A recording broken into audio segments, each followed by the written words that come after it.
Hello everyone and a very very warm welcome to each one of you. आज हम EIS SM में से EIS वाला portion शुरू करने वाले हैं and trust me when I am saying this, ये जो EIS वाला पोर्शन है that is easier and much more scoring as compare to SM। ये बात आप खुद ओवर अ पीरियड जैसे जैसे हमारा कोर्स आगे प्रोग्रेस करता चला जाएगा आप खुद ये बात समझ जाओगे, राइट? तो तब तक के लिए आपको क्या करना है, what are you expected to do? आपको कुछ नहीं करना, मस्त एकदम चिल मार के बैठो, रिलैक्स स्टेट ऑफ माइंड में, बिना कोई शिकन लिए, बिना कोई स्ट्रेस लिए एकदम बैठो, बुक खोल के रखो एंड बस सुनते चलो कि मैं क्या बोल रहा हूं। You just have to pay attention, listen and understand, that is it. 3 step में हम लोग इसको डिवाइड करके रखेंगे एवरी टॉपिक। पहला स्टेप होगा explanation understanding. I will explain and you listen and understand. आप समझोगे बस, राइट?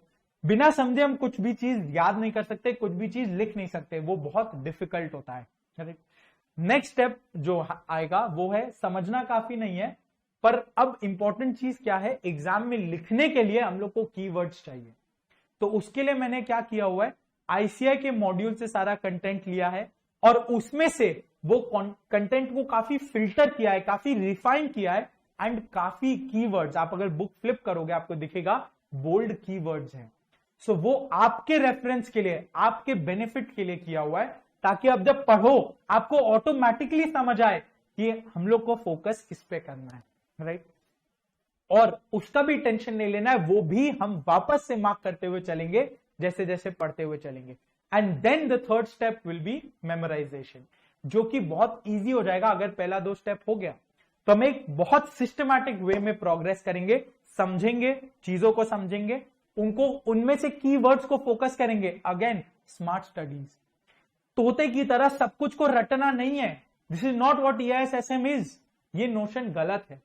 हम लोग बहुत बस कीवर्ड्स पर फोकस करेंगे, स्मार्ट स्टडी करेंगे एंड अपने आप देखोगे बहुत कम टाइम में चीजें याद होती चली जाएंगी, राइट? तो बस मेरे साथ लगे रहिए, बने रहिए, समझते रहिए। चैप्टर 1 शुरू कर रहे हैं हम लोग, ऑटोमेटेड बिजनेस प्रोसेसेस। इसके पहले बिजनेस प्रोसेस समझना जरूरी है। पहले तो ये समझते हैं कि प्रोसेस क्या है। प्रोसेस अगर हम सिंपल इंग्लिश में बोले, सिंपल शब्दों में, it's a way of working, एक रूटीन।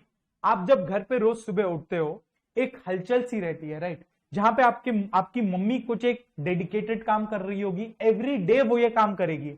आपके पापा कुछ एक काम डेडिकेटेड वे में कर रहे होंगे एंड एवरी डे वो यही सीरीज में, यही सीक्वेंस में काम करते चले जाएंगे, राइट? याद करो ना, जब आप स्कूल जाते थे तो आपका उठने का टाइम फिक्स होता था, आपका रेडी होने का टाइम फिक्स होता था, यहां तक कि ब्रश करने तक का टाइम फिक्स होता था। क्यों? क्योंकि वो एक रूटीन का पार्ट बन चुका था। That is what a process is. उसी चीज को जब हम बिजनेस में डालते हैं it becomes a business process, right? देखो एग्जाम्पल के साथ, अब जो हम लोग यहां पे कर रहे हैं, हम लोग क्या कर रहे हैं, पढ़ा रहे हैं, correct? We are teaching, right? तो पढ़ाने के लिए हमारे पास एक इंपॉर्टेंट बिजनेस प्रोसेस क्या आता है कि हम एडमिशंस लेते हैं। क्या वो रूटीन काम है? क्या वो बहुत फ्रीक्वेंटली होता है? बिल्कुल बहुत फ्रीक्वेंटली होता है।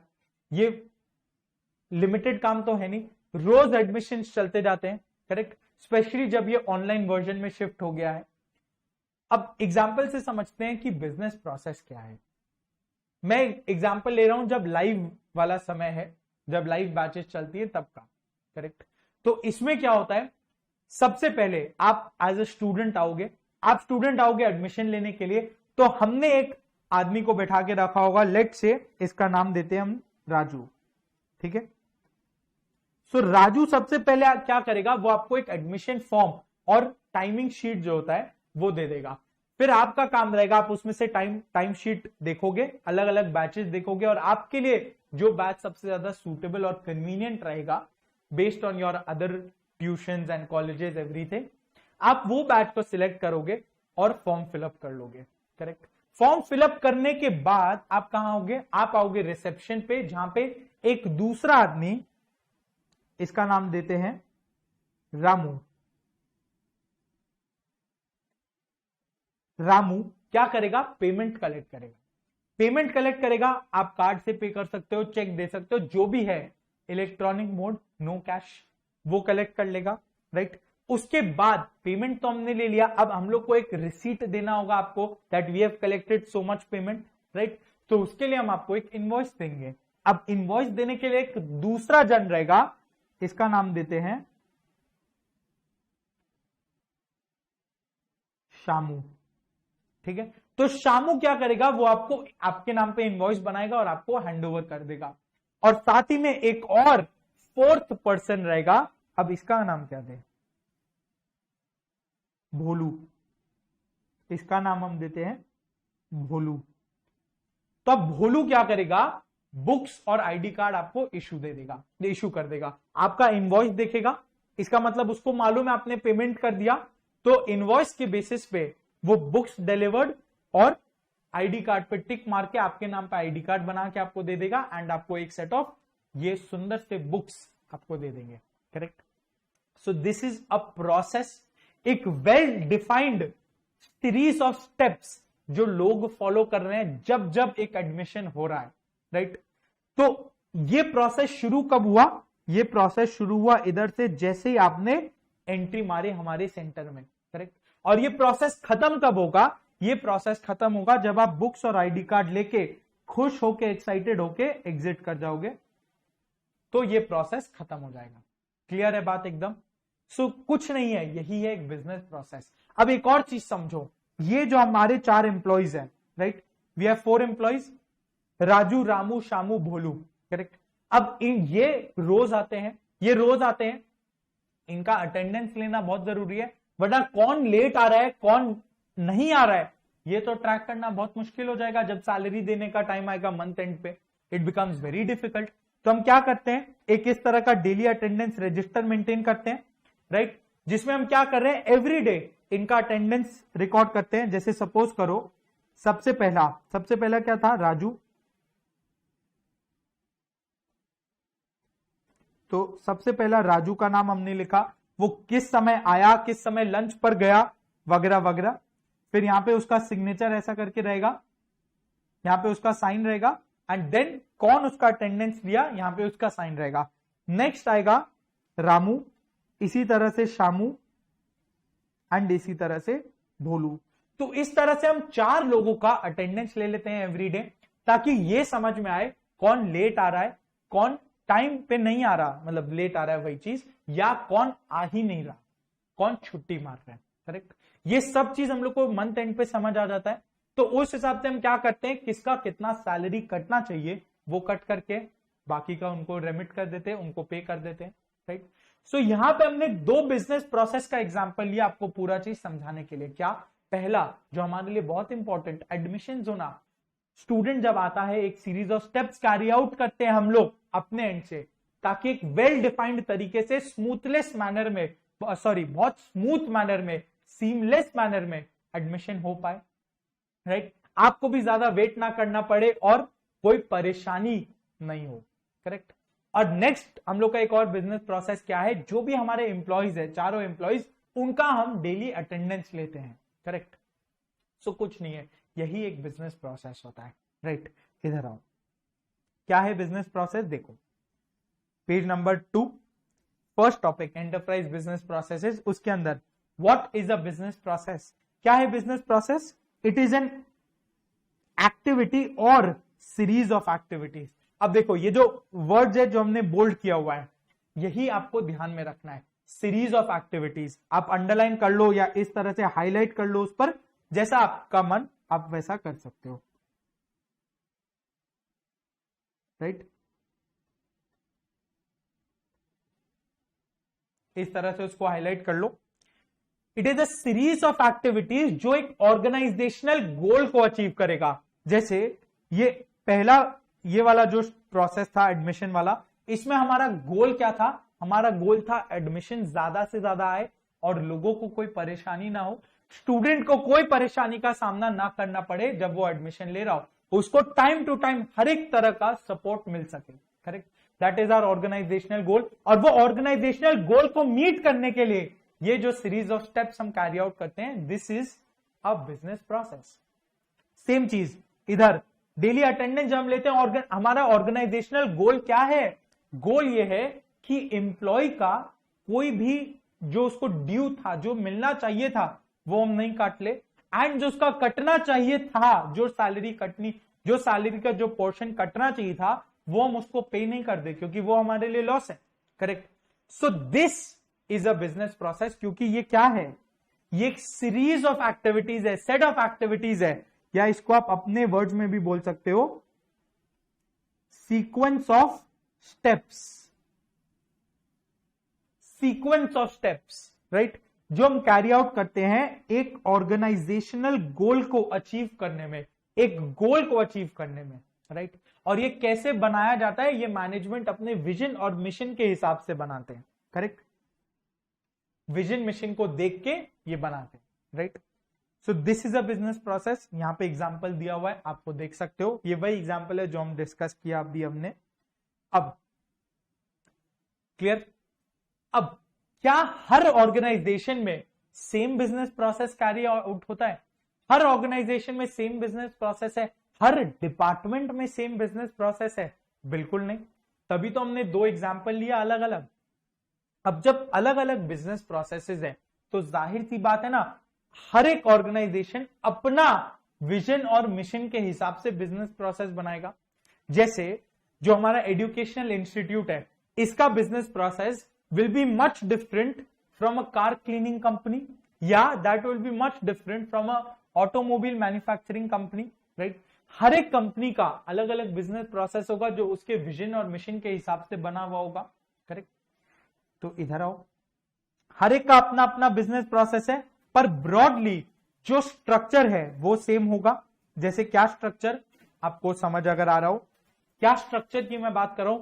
फॉर एग्जाम्पल, जैसे यहां पे एक टूरिज्म कंपनी का एग्जाम्पल हमने लिया है। टूरिज्म कंपनी बोले तो क्या, कोई भी ले लो, बहुत सारे टूरिज्म कंपनीज है। ईज माई ट्रिप जो है उसका ले लो एग्जाम्पल, वो लिस्टेड कंपनी है। ईज माई ट्रिप उसका एग्जाम्पल ले लो, या मेक माई ट्रिप का ले लो, कुछ भी ले लो, ये सारे टूरिज्म कंपनीज है। अब ये इनके पास भी तो एक स्ट्रक्चर रहेगा ऑर्गेनाइजेशन में, जो हर कंपनी में रहता है। एक डिपार्टमेंट रहेगा, मार्केटिंग का डिपार्टमेंट रहेगा, राइट, मार्केटिंग डिपार्टमेंट रहेगा, ऑपरेशंस का डिपार्टमेंट रहेगा, कैसे हम बेस्ट अपना सर्विस को मैनेज कर पाए, राइट। फाइनेंस का डिपार्टमेंट रहेगा जिसमें अकाउंटिंग, टैक्सेशन वगैरह सब कुछ रहेगा। सेल्स का डिपार्टमेंट रहेगा रेवेन्यू इंक्रीज करने के लिए। फिर एचआर रहेगा, परचेज रहेगा।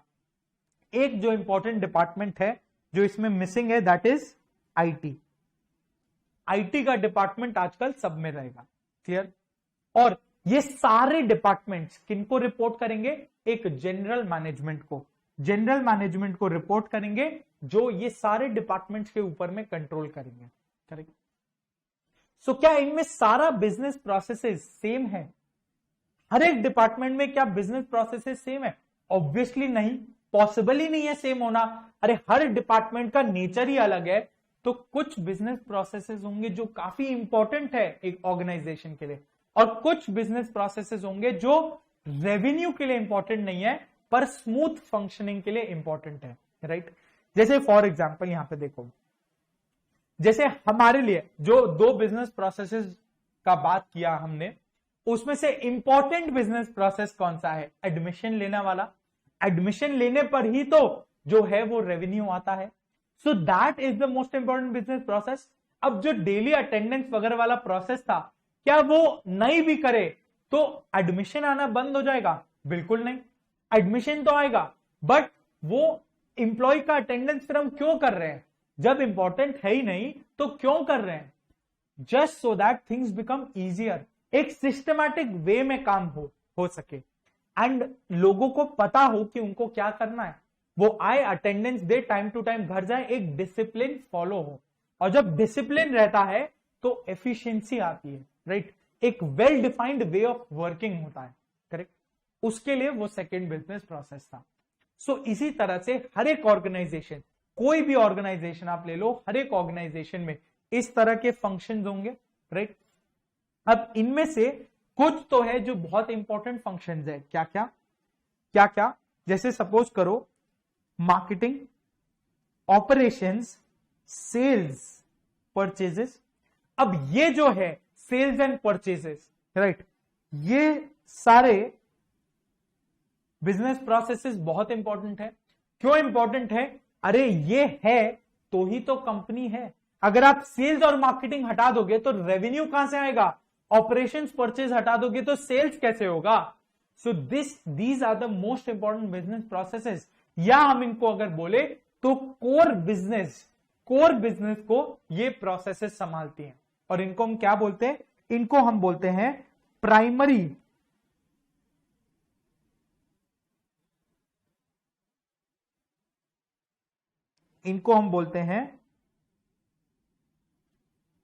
प्राइमरी प्रोसेसेस या फिर ऑपरेशनल प्रोसेसेस।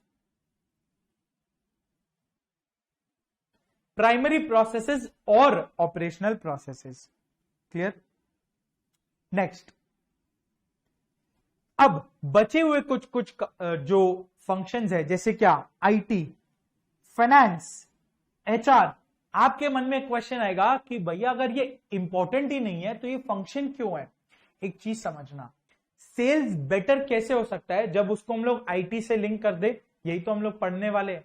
आईटी से जब लिंक कर दे, उसके बाद फाइनेंस, अकाउंटिंग, ये सब जब बेटर मैनेज कैसे हो सकता है? जब हम सेल्स का अकाउंटिंग करें तो हमको हिसाब रहेगा कि कितना सेल किया, कितना हमने परचेज किया, प्रॉफिट हो रहा है या लॉस हो रहा है। हम लोग अपडेटेड रहेंगे, हमारा बिजनेस चल कैसा रहा है। करेक्ट? सो ये बाकी के जो प्रोसेसेस हैं, हो सकता है ये कोर बिजनेस के लिए इंपॉर्टेंट नहीं हो, पर डज नॉट मीन कि ये इंपॉर्टेंट ही नहीं है बिजनेस के लिए। करेक्ट? ये प्रोसेसेस जो है ये बाकी बिजनेस प्रोसेसेस को सपोर्ट करती हैं। ये प्रोसेसेस बाकी बिजनेस प्रोसेसेस को सपोर्ट करती हैं। बाकी प्रोसेसेस जैसे क्या? जो प्राइमरी प्रोसेस है उनको सपोर्ट करती हैं। करेक्ट? इनको सपोर्ट करती है। तो इसको क्या बोलते हैं हम? इनको हम बोलते हैं, जैसे इसको प्राइमरी बोले तो इसको क्या बोलेंगे? सेकेंडरी। इसको हम बोलते हैं सेकेंडरी, या फिर बोले तो सपोर्टिंग प्रोसेसेस। सेकेंडरी या सपोर्टिंग प्रोसेसेस। करेक्ट? किसको किसको? एचआर, आईटी और अकाउंटिंग, फाइनेंस। राइट? जो डायरेक्टली परचेज या सेल्स में नहीं है, बट इट इज इंपॉर्टेंट ताकि हम बाकी डिपार्टमेंट्स को मैनेज कर सके, उनको सपोर्ट प्रोवाइड करता है ये। क्लियर? नेक्स्ट, अब आप बोलोगे कि भैया एक चीज बताइए, जनरल मैनेजमेंट का फिर क्या काम है? सब लोग इसको रिपोर्ट करते हैं, क्यों करते हैं? तो जनरल मैनेजमेंट का भी कुछ तो काम होगा। वो क्या करता है? वो मॉनिटर करता है इन सारे एक्टिविटीज को, इन सारे फंक्शंस को, कि जो चीजें हैं वो सही से हो रही हैं या नहीं, वो कंट्रोल सही से हो रहा है या नहीं। जैसे हम लोग क्या करते हैं? हम लोग अपने एम्प्लॉयज के ऊपर में मॉनिटर करते हैं कि वो एडमिशन सही से ले रहे हैं या नहीं, कोई कंप्लेन तो नहीं आ रहा उनके अगेंस्ट, वो कोई गलती तो नहीं कर दे रहे। करेक्ट? बुक्स सही से डिस्पैच हो रहे, आईडी कार्ड सही से बन रहे, ये सब हम मॉनिटर करते हैं। तो हमारा एज मैनेजमेंट टीम, हमारा काम क्या है? हम मॉनिटर करेंगे, कंट्रोल करेंगे। करेक्ट? मॉनिटर करेंगे, कंट्रोल करेंगे सारे एक्टिविटीज के ऊपर में। राइट? तो हम लोग बेसिकली क्या करते हैं? ओवरव्यू, या इसको बोले तो सुपरवाइज करते हैं।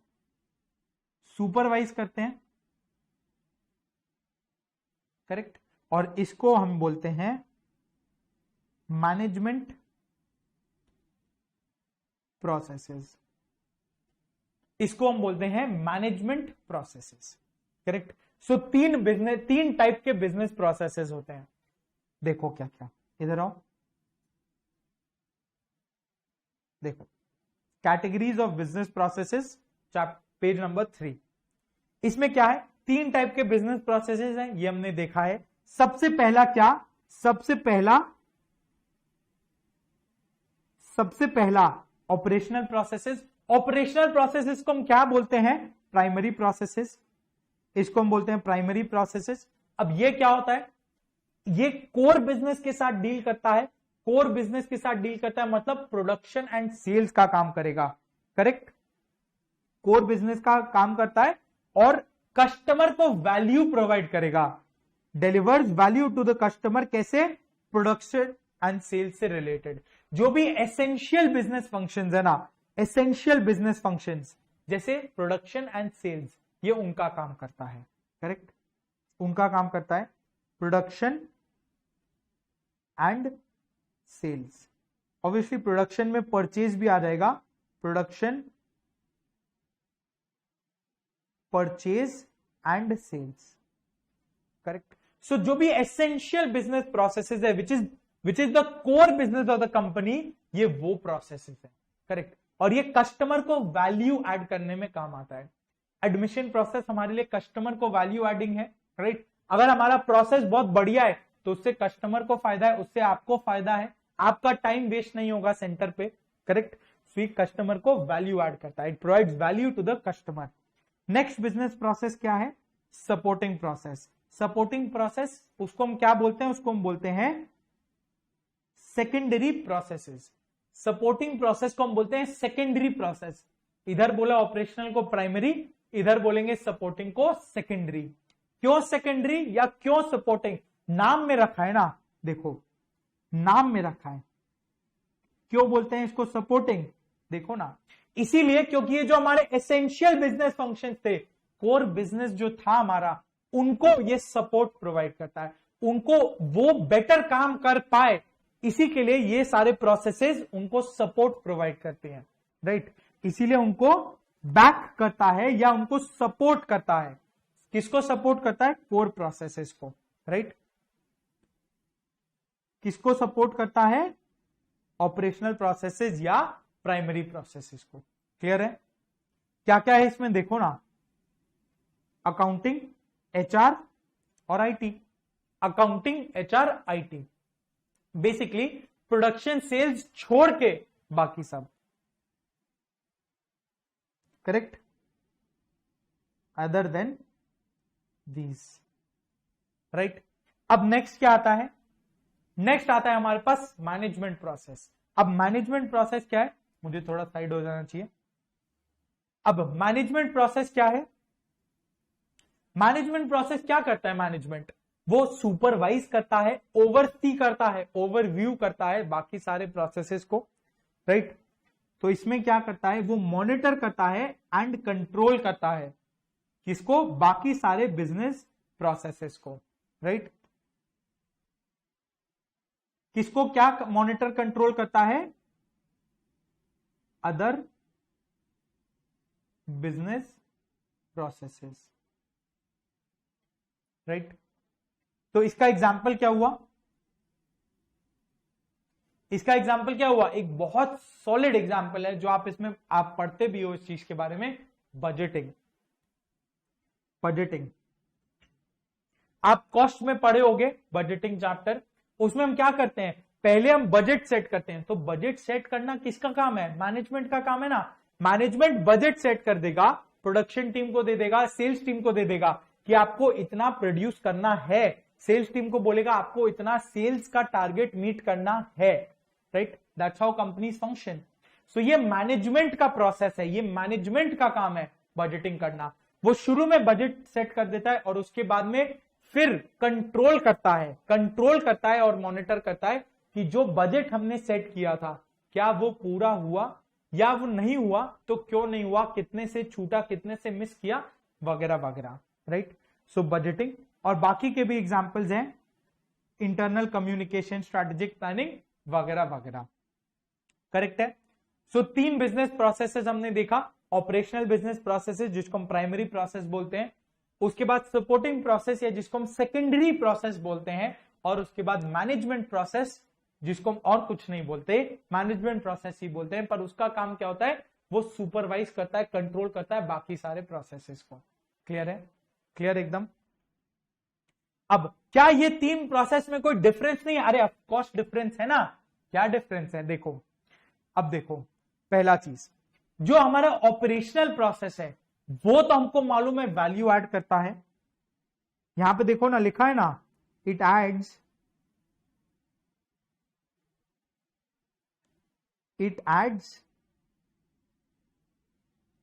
Value to the customer.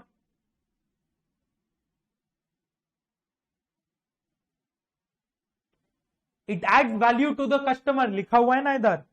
और सपोर्टिंग और मैनेजमेंट प्रोसेसेस क्या करते हैं? ये कोई वैल्यू एडिंग का काम नहीं करते, ये कस्टमर को डायरेक्ट वैल्यू ऐड नहीं करते हैं, तो क्या ये बेसलेस प्रोसेसेस है, यूजलेस प्रोसेसेस हैं? बिल्कुल नहीं, कोई प्रोसेस यूजलेस नहीं है। तो इनका काम क्या है फिर? इनका काम है ये ऑपरेशनल प्रोसेस को सपोर्ट करते हैं, ऑपरेशनल प्रोसेस को सपोर्ट करके बिजनेस का एफिशिएंसी को इंक्रीज करते हैं, बिजनेस का एफिशिएंसी को इंक्रीज करते हैं। एक सिंपल सा चीज सोचो ना, जब आप अभी पढ़ रहे हो, पढ़ना आपका काम है, आप पढ़ सकते हो और आप एग्जाम में लिख सकते हो, करेक्ट? ये आप ही करोगे, you will have to study and you will have to write the exam. तो जो कोर प्रोसेस है, जो कोर फंक्शन है, प्राइमरी चीज है, वो आप कर रहे हो। पर सपोर्ट में आपके आसपास बहुत लोग हैं। मैं क्या कर रहा हूं? मेरा काम ऑपरेशनल या प्राइमरी प्रोसेस नहीं है, मेरा काम सिर्फ आपको गाइड करना है। मैं आपको सिर्फ एक्सप्लेन कर सकता हूं, सिर्फ समझा सकता हूं, और वो मैं कर रहा हूं, पर प्राइमरी काम तो आपका ही रहेगा, राइट? तो उसी तरह से आपकी मॉम, वो आपको टाइम टू टाइम खाना दे रही है, वो टाइम टू टाइम आपका जो भी आप जिस हिसाब से बोलोगे उस हिसाब से वो चीजों को सेट कर रही हैं। क्यों? ताकि आप बेटर पढ़ पाओ, करेक्ट? आप बेटर पढ़ पाओ, तो क्या उनका ये चीज को आप इग्नोर कर सकते हो? बिल्कुल नहीं। सो this is a supporting process.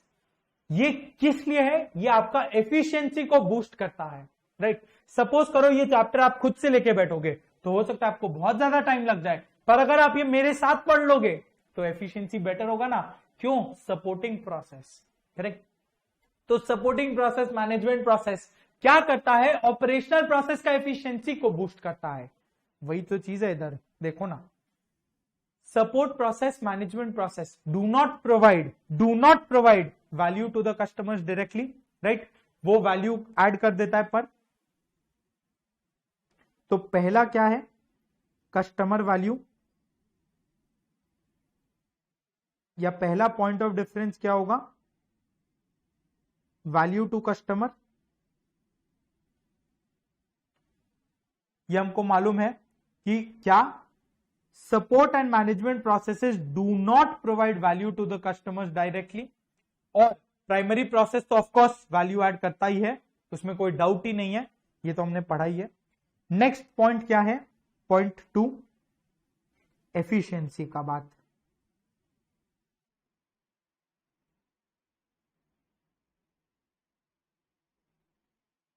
Efficiency का क्या? ये जो सपोर्ट और मैनेजमेंट प्रोसेसेस है ना, ये कोर प्रोसेस या ऑपरेशनल प्राइमरी प्रोसेस का एफिशिएंसी को बूस्ट करता है, राइट? पूरे एंटरप्राइज का ओवरऑल एफिशिएंसी को इंक्रीज करता है, right? They increase the efficiency of the enterprise. Clear है बात? एकदम क्लियर है बात ये? चलो बहुत बढ़िया। इसके साथ हम लोग का ये चैप्टर 2 था। अब इससे ना एक क्वेश्चन आ जाता है, आ सकता है इस टाइप का कोई क्वेश्चन इससे आ सकता है, लिख लो। What is a business process?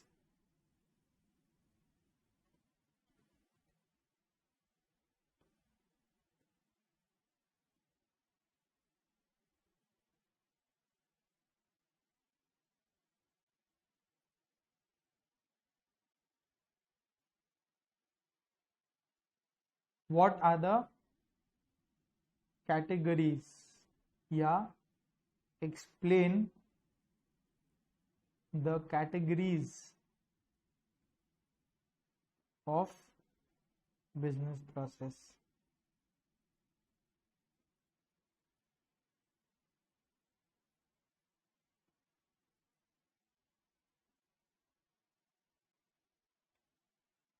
Clear? ये क्वेश्चन आ सकता है।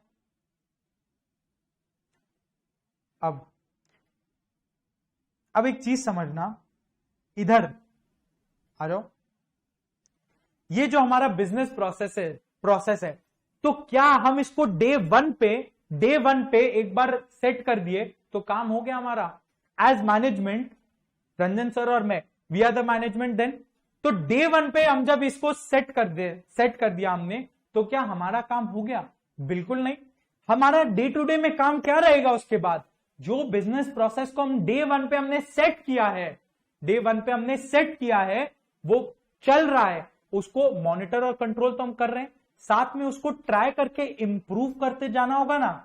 ट्राई करना होगा कि सपोज करो आप आ रहे हो, आप आए, आपके एंट्री से लेके एग्जिट तक अगर आपको आधा घंटा लगता है ये पूरे प्रोसेस में, तो हम ट्राई करते रहेंगे ना कि कैसे आपका टाइम और बचा सके, करेक्ट, कैसे हम चीजों को बेटर कर सके, इंप्रूव कर सके, तो हम ये काम करते रहेंगे। सो यहां पे कॉन्सेप्ट आता है जिसको हम बोलते हैं बिजनेस प्रोसेस मैनेजमेंट, जिसको हम क्या करते बोलते हैं, business process management.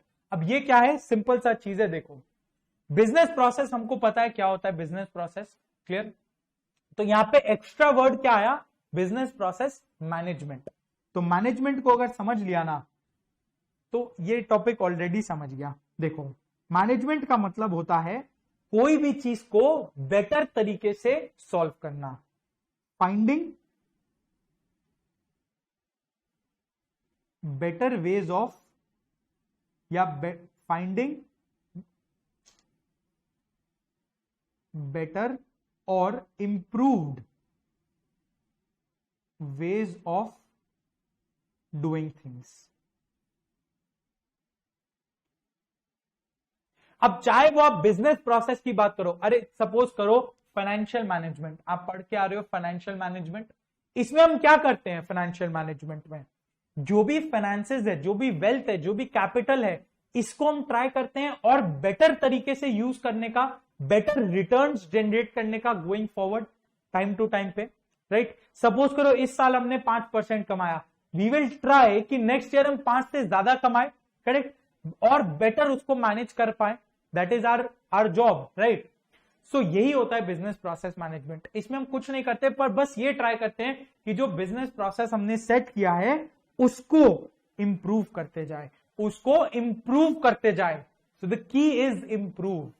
Business process management में what we have to do is, it is a way of improving business processes, it is a way of improving business processes. अब ये improve को करने के लिए हमको क्या दिमाग में रखना है, कैसे इंप्रूव करेंगे या क्या करेंगे, इसमें हम लोग को 3 E's पे फोकस करना है। Achieve 3 E's for business processes. क्या क्या 3 E's हैं, ये देखो नीचे में, effectiveness, efficiency, economy. Effectiveness, efficiency, economy. अब देखो चीज ऐसा है कि जो इकोनॉमी है ना, इसका तो वर्ड, इसका मीनिंग बहुत सिंपल होता है, इसका मतलब रिड्यूसिंग कॉस्ट, रिड्यूसिंग कॉस्ट। अब सपोज करो हम एफिशिएंट इकोनॉमी कैसे इंप्रूव कर सकते हैं, आज के दिन में एक एडमिशन लेने के लिए 4 लोगों की जरूरत है, अगर हम ट्राई करके कुछ इसको कम कर सके, लेट से अगर 2 लोग में काम हो सके, तो क्या हमने बिजनेस प्रोसेस को ज्यादा इकोनॉमिकल बना दिया, उसका कॉस्ट कम कर दिया 2 लोगों का, correct. So that means we made it more economical, we improved our business processes, correct. Next, अब थोड़ा सा कंफ्यूजन आपको कहां हो सकता है, वो होगा एफिशिएंसी और इफेक्टिवनेस में।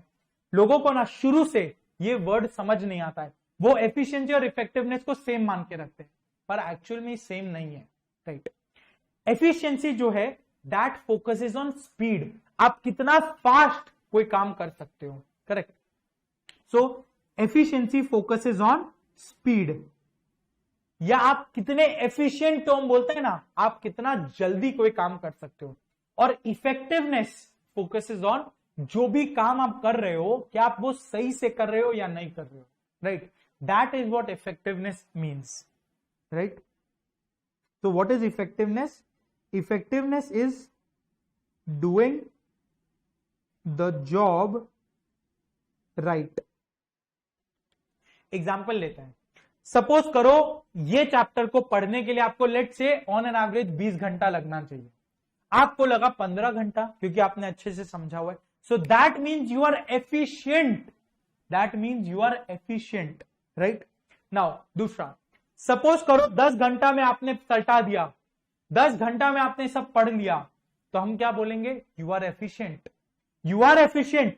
बट वो 10 घंटा में आपने जब पढ़ा, उसके बाद आपसे कोई अगर एक क्वेश्चन पूछ लिया, आप हो गए ब्लैंक, कुछ नहीं मालूम, लेट से, ये बस एक एग्जांपल है, आपको कुछ रिकॉल नहीं हो पा रहा है, तो शायद आप इफेक्टिव नहीं हो, करेक्ट। सो तब हम बोलेंगे आप एफिशिएंट तो थे, पर आप सिर्फ और सिर्फ एफिशिएंसी पर फोकस कर लिया, आप सिर्फ जल्दी करने चले गए, बट आपने क्या ध्यान नहीं दिया, दैट वाज इफेक्टिवनेस। इफेक्टिवनेस में आप चूक गए, आप इफेक्टिव नहीं थे, आप एफिशिएंट जरूर थे पर इफेक्टिव नहीं थे, correct. So improving business processes is what business process management is all about.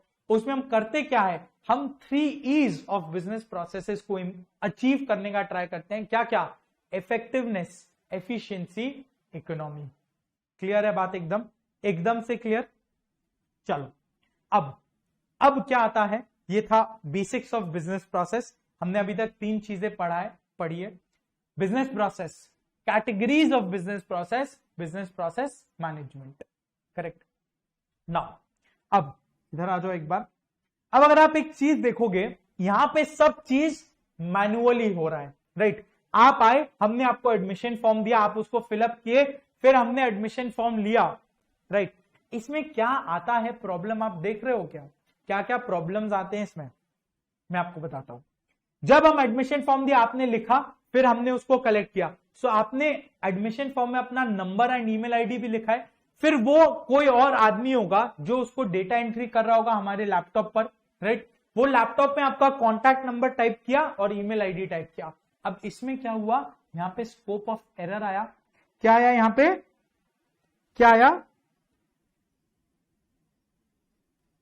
Error का स्कोप आया, राइट। बहुत बार ऐसा होता था शुरू में कि बच्चों को मैसेजेस नहीं जाते थे, राइट। मैसेजेस नहीं मिलता था कि क्लास कैंसिल हो गया, आज क्लास है, आज कोई एक्स्ट्रा क्लास है, कोई नया वीडियो आया तो उसका वो मैसेजेस नहीं जाते थे, वो एरर का स्कोप होता था, राइट। उसके बाद क्या होता था, फिलअप किया, पेमेंट जब कोई कलेक्ट कर रहा है तो सपोज करो आपने कार्ड दिया, कार्ड में वो भूल से 1 0 एक्स्ट्रा डाल दिया, 1 0 कम डाल दिया, सो अगेन यहां पे कोई एरर आया, राइट। फिर इनवॉइस में वो नाम गलत कर दिया या अमाउंट गलत कर दिया। जहां पे मैनुअल वर्क है, वहां पे एरर आ रहा है।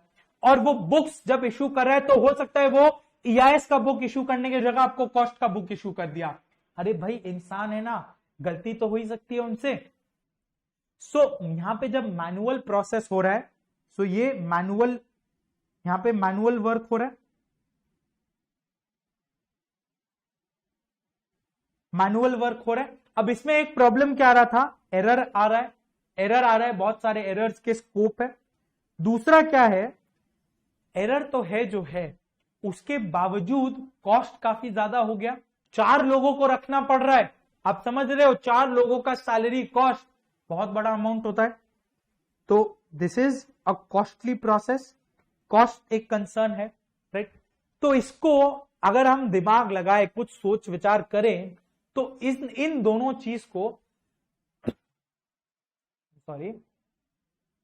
चीज को हम और इंप्रूव कैसे कर सकते हैं और बेटर कैसे कर सकते हैं, अगर हम इस पे दिमाग लगाए। सोचो एक बार,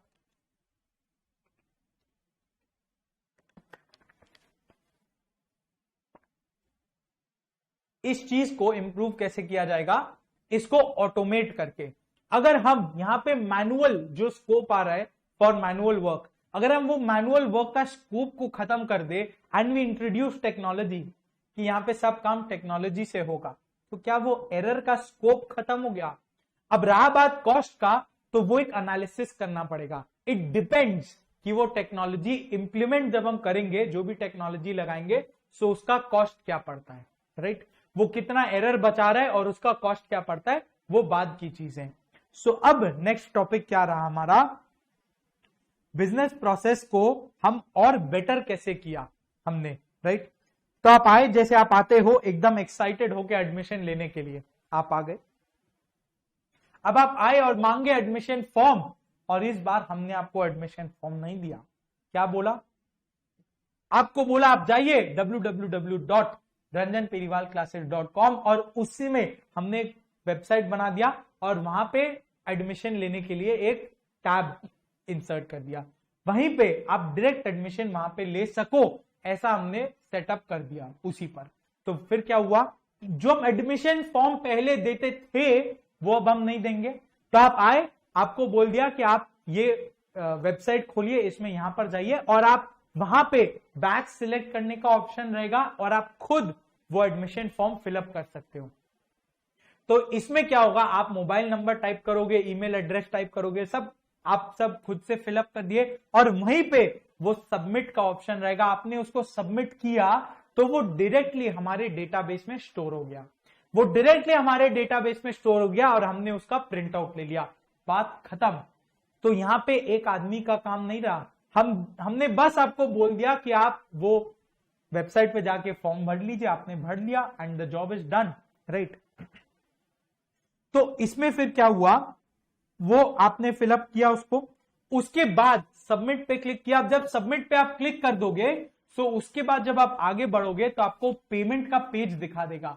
अब जो हम मैनुअली एक डेडिकेटेड आदमी हमने रख के रखा था जो पेमेंट कलेक्ट कर सके, वो अब पेमेंट कलेक्ट करने वाला आदमी का जरूरत नहीं है। क्यों? क्योंकि आप वहीं पर डायरेक्ट पेमेंट कर सकते हो। पेमेंट गेटवे लगा दिया हमने, उसमें आप अपना debit card credit card details डालो, यूपीआई से करो, नेट बैंकिंग से करो, पेटीएम वॉलेट्स वगैरह से करो, अलग अलग ऑप्शंस डाल दिया, तो उसमें आप डायरेक्टली पेमेंट कर दिया आपने। और जब पेमेंट किया तो आपको ऑटो जेनरेटेड इनवॉइस, जो आपने इधर डिटेल्स डाला है, एडमिट ये फॉर्म भरते समय डिटेल्स डाला होगा, करेक्ट, जो नाम, ईमेल एड्रेस, मोबाइल नंबर वगैरह आपने डाला, तो यही डिटेल्स को लेकर क्या हुआ, यही डिटेल्स के को लेते हुए ये इनवॉइस ऑटो जेनरेट हुआ। ऑटो जेनरेट होके आपके ईमेल आईडी पे एक कॉपी चला गया, तो वहां पे लिखा होगा it is a system generated invoice. तो यहां पे क्या हुआ, एक आदमी को मैनुअली इनवॉइस नहीं काटना पड़ेगा, करेक्ट। तो यहां पे हम इनवॉइस आपके पास ईमेल पे चला गया, टेक्स्ट मैसेज पे उसका लिंक चला गया, ऑटो जेनरेटेड इनवॉइस। उसके बाद क्या हुआ, अब बुक्स तो ऑटो इश्यू नहीं हो सकता, उसके लिए एक आदमी रखना होगा, चलो वो एक आदमी रख लिया। पहले कौन था इसमें, भोलू था, तो भोलू अभी भी रहेगा बुक्स इशू करने के लिए, राइट। और आईडी कार्ड आपको ऑटो इश्यू हो जाएगा, उसमें आपको बोल दिया जाएगा, एक ऑप्शन रहेगा, आप अपना ऐसा सेल्फी लेके उसमें फोटो अपलोड कर दीजिए और ऑटोमेटिकली आपका एक आईडी कार्ड बन के आ जाएगा। आपको बस उसका एक प्रिंट आउट ले लेना है। और अब तो प्रिंट आउट का भी काम नहीं, आप आओगे और आप आईडी कार्ड का पीडीएफ दिखा दोगे तो भी काम हो गया, right. So this is how हमने वो प्रोसेस को ऑटोमेट कर दिया। किस लिए ऑटोमेट किया, एरर्स कम कर सके, कॉस्ट कम कर सके, राइट। तो यहां पे सबसे इंपॉर्टेंट क्या था, एरर्स कम हुआ, राइट। अब जो हमारा एक और प्रोसेस था अटेंडेंस लेने वाला, इसमें हम क्या किया, लेट से जो 3 लोग थे, जो रामू, राजू और शामू, अब इन तीनों लोग का आप बोलोगे इनको निकाल दिया क्या, नहीं, अरे बहुत सारी चीजें होती है ना, इनको उनमें डाल दिया तो ये यहां से फ्री हो गए, इनको उनमें डाल दिया। अब इन चारों लोग का अटेंडेंस का भी इश्यू आता था, कोई बोलता था कि नहीं इस दिन हम लेट नहीं आए थे, इस दिन हम जल्दी आए थे, इस दिन हम आए थे पर हमारा एब्सेंट लिखा हुआ है। तो इसको हम कैसे ऑटोमेट किया, हमने एक बायोमेट्रिक डिवाइस लगा दिया। आपके सामने स्क्रीन पे आपको दिख रहा होगा, इसको हम बोलते हैं बायोमेट्रिक डिवाइस। बायोमेट्रिक डिवाइस में क्या होता है, जब कोई एम्प्लॉय को हम हायर करते हैं तो उसका हम ऐसा फिंगरप्रिंट लेके उसका सेटअप कर लेते हैं, राइट। अब वो सेटअप, वही फिंगरप्रिंट आएगा, वो एवरीडे खुद ही फिंगरप्रिंट डालेगा, ऑटोमेटिक वो कितना बजे आया ये स्टोर हो जाएगा, ये हमारे सर्वर पे स्टोर हो जाएगा। और वो जब एग्जिट करेगा तो वापस से फिंगरप्रिंट डाल देगा और जितना बजे वो एग्जिट किया ये भी स्टोर हो जाएगा, करेक्ट। इससे क्या होता है, कोई डिस्प्यूट नहीं रहता है, कोई एरर नहीं रहता है कि वो कितना बजे आया, कितना बजे गया, वगैरह वगैरह चीजें खत्म हो जाती हैं। एंड कोई एक डेडिकेटेड आदमी नहीं होगा अटेंडेंस लेने के लिए, एम्प्लॉय खुद आएंगे, खुद अपना फिंगरप्रिंट डाल के अटेंडेंस दे देंगे एंड उनका काम हो गया। एंड बायोमेट्रिक डिवाइस तो बहुत सस्ते भी आते हैं, उनका लगभग 5,000 to 6,000 का रेंज रहता है, उसमें अच्छे अच्छे बायोमेट्रिक डिवाइसेस आ जाते हैं, राइट। तो this makes the process easier, वो एरर फ्री बना देता है बिजनेस प्रोसेस को, करेक्ट है। एरर कम कर देता है, कॉस्ट कम कर देता है, ये सब चीजें हैं। सो इससे ही हमारा नेक्स्ट प्रोसेस आएगा जिसको हम बोलेंगे बिजनेस प्रोसेस ऑटोमेशन। ये जो हमारा एग्जाम्पल है इसको छोड़ देना, ये एग्जाम्पल हम बाद में डिस्कस करेंगे, पहले हम कॉन्सेप्ट्स पर डिस्कस कर रहे हैं, कॉन्सेप्ट्स का डिस्कशन कर रहे हैं। ये आया हमारा ऑटोमेटेड बिजनेस प्रोसेस का जो हमारा सेकंड टॉपिक है बिजनेस प्रोसेस, वही टॉपिक का एक्सटेंशन है। यहां पे जो हमने देखा था ये बिजनेस प्रोसेस था मैनुअल, ये बिजनेस प्रोसेस था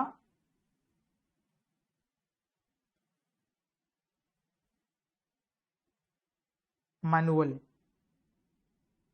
जिसमें हमारा गोल क्या था, goal was to take admission, goal was ये एडमिशन लेना गोल था। गोल ध्यान रहे, गोल अभी भी सेम रहेगा, गोल अभी भी सेम रहेगा, प्रोसेस अभी भी सेम रहेगा। चेंज क्या हो रहा है, चेंज खाली मैनुअल पोर्शंस हो रहा है। अगर हम इन सबको ऑटोमेट भी कर दे, ऑटोमेट भी कर दे तो रिमेंबर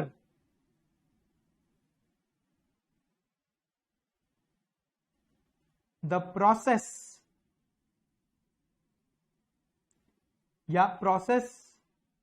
या जो बिजनेस है वो सेम है, उसमें कोई चेंज नहीं है, रिमेन्स द सेम। बस जो वे ऑफ वर्किंग था ना, जो छोटे छोटे डिवाइसेस हमने ऐड किए, बस हम वो ऐड करते हैं। करेक्ट, ऑटोमेट किया, कैसे किया ये हमने देखा था एग्जाम्पल में। सो ये यहां पे बीपीए क्या है, टेक्नोलॉजी को यूज करके एक कोई प्रोसेस को ऑटोमेट करना। देखो लिखा हुआ है technology enabled automation of business processes. Technology को यूज करके ही तो हम कोई भी चीज को ऑटोमेट कर सकते हैं, ये नेचुरल बात ही है। तो ऑटोमेशन का मतलब क्या है, ऑटोमेट करना, विच मीन्स व्हाट,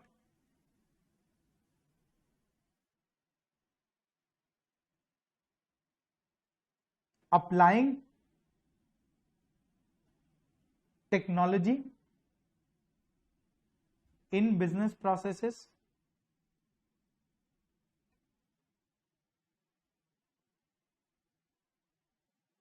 करेक्ट, सब टेक्नोलॉजी को यूज करके ऑटोमेट करते हैं। हमने यूज किया ना काफी सारा टेक्नोलॉजी, ऑटो जनरेटेड इनवॉइस आपको चला जाएगा, एडमिशन फॉर्म आपको स्क्रीन पर डिस्प्ले हो जाएगा, पेमेंट गेटवे लग जाएगा, all this is a part of technology, right. वो बायोमेट्रिक सिस्टम जो हमने यूज किया, that is a technology. Correct, अब टेक्नोलॉजी को यूज क्यों किया हमने, चीज समझो, क्यों किया टेक्नोलॉजी को यूज, क्योंकि बहुत सारे एरर्स के स्कोप थे जो हम लोग को हटाना था। एरर्स कैसे हटेगा, जब आप ह्यूमन एलिमेंट को हटाओगे। करेक्ट, ह्यूमन एलिमेंट को जब हम रिमूव कर देंगे तो एरर हटेगा। तो दैट इज वाई हम उसको टेक्नोलॉजी को ऑटोमेट करते हैं। क्या, देखो, बाय रिमूविंग ह्यूमन एलिमेंट। तो हम ऑटोमेट तो किया, हमने ऑटोमेट किया, जो हमारा फर्स्ट स्टेप था।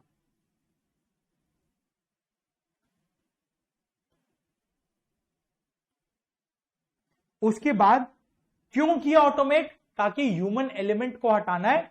क्यों हटाना है, ताकि एरर्स कम हो सके, एरर्स कम हो सके, राइट। अब जब ह्यूमन एलिमेंट को हम हटा चुके हैं और टेक्नोलॉजी से ऑटोमेट कर चुके हैं, तो क्या हमारा बिजनेस प्रोसेस का जो मैनेजमेंट में था ना 3 E's, इकोनॉमी, इफेक्टिवनेस, एफिशिएंसी, क्या ये अचीव नहीं हो रहा है? ऑफ कोर्स ये अचीव हो रहा है, राइट, ऑफ कोर्स ये अचीव हो रहा है। इंप्रूव करना है ना, इंप्रूव कर दिया हमने, इकोनॉमिकल बनाया, कॉस्ट कम करके इफेक्टिवनेस और एफिशिएंसी इंक्रीज किया, उसका स्पीड और एरर्स कम करके।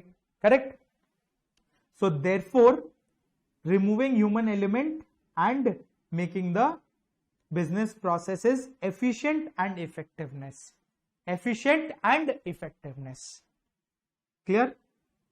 Therefore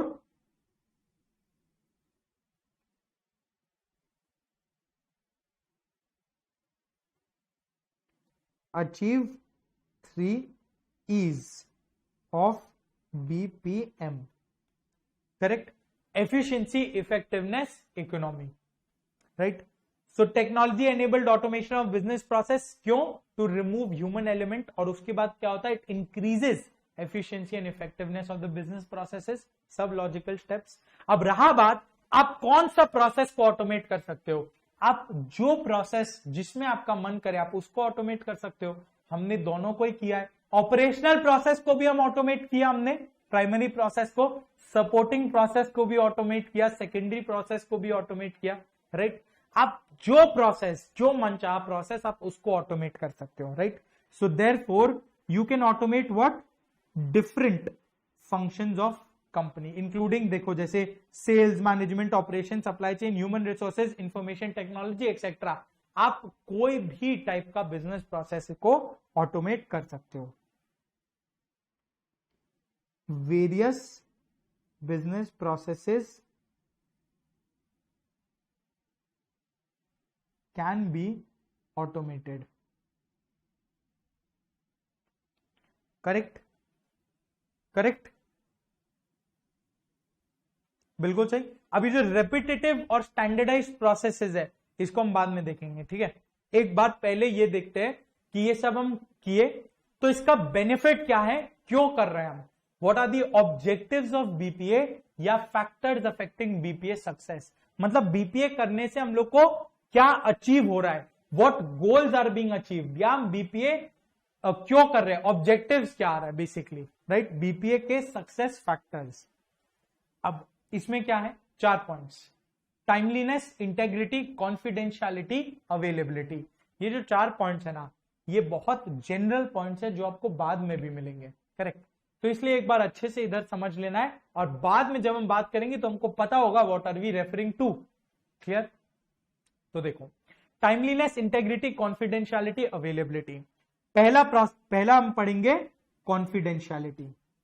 कॉन्फिडेंशियलिटी क्या बोलता है, अब एक चीज समझो, जब हम बिजनेस प्रोसेस को हमने ऑटोमेट कर लिया तो ऑटोमेट करने के पीछे रीजन क्या था, ऑटोमेट करने के पीछे रीजन या ऑब्जेक्टिव क्या था, ताकि हम कॉन्फिडेंशियलिटी इश्यूज को खत्म कर दें, राइट। जैसे सपोज पहले के जमाने में, आप मूवीज वगैरह में आपने देखा होगा, पहले क्या होता था, कॉलेजेस वगैरह में एग्जाम का लिस्ट ऐसे टंगता था, लिस्ट लग जाता था कि किसका कितना मार्क्स आया, किसका कितना मार्क्स आया। तो क्या आपको एज अ स्टूडेंट बाकी सबके मार्क्स नहीं दिखते थे, बाकी सबके मार्क्स नहीं पता चल जाते थे? अगर आपको उनका रोल नंबर पता है, आपको उनका मार्क्स पता चल जाता था, राइट, और उनको भी आपका मार्क्स पता चल जाता था। पर अब क्या हो गया है, अब आज के जमाने में आपको, इनफैक्ट सी इंस्टीट्यूट ने भी ये कर चुका है, एग्जाम रिजल्ट्स आपको मेल पर जाते हैं या आपको वेबसाइट में लॉगिन करके चेक करना होता है, राइट। सीएफए में मेल आ जाता है, सीए में आपको लॉगिन करके चेक करना होता है, अलग अलग तरीका में, अलग अलग जगह पे अलग अलग प्रोसेसेस है। तो इससे फायदा क्या है, कॉन्फिडेंशियलिटी है। मतलब जिसको वो रिजल्ट देखना चाहिए, जो वो रिजल्ट का हकदार हो, who has the right to see, वो ऑथराइज्ड यूजर, वो ही खाली वो रिजल्ट देखे, एंड आसपास के दुनिया वाले वो रिजल्ट को ना देखे, करेक्ट, क्लियर है बात। तो यही यहां पे फायदा है इस चीज का, राइट। देखो, to ensure that data is only available to the person who have the right to see it. क्या है, राइट टू सी इट, माने ऑथराइज्ड पर्सन,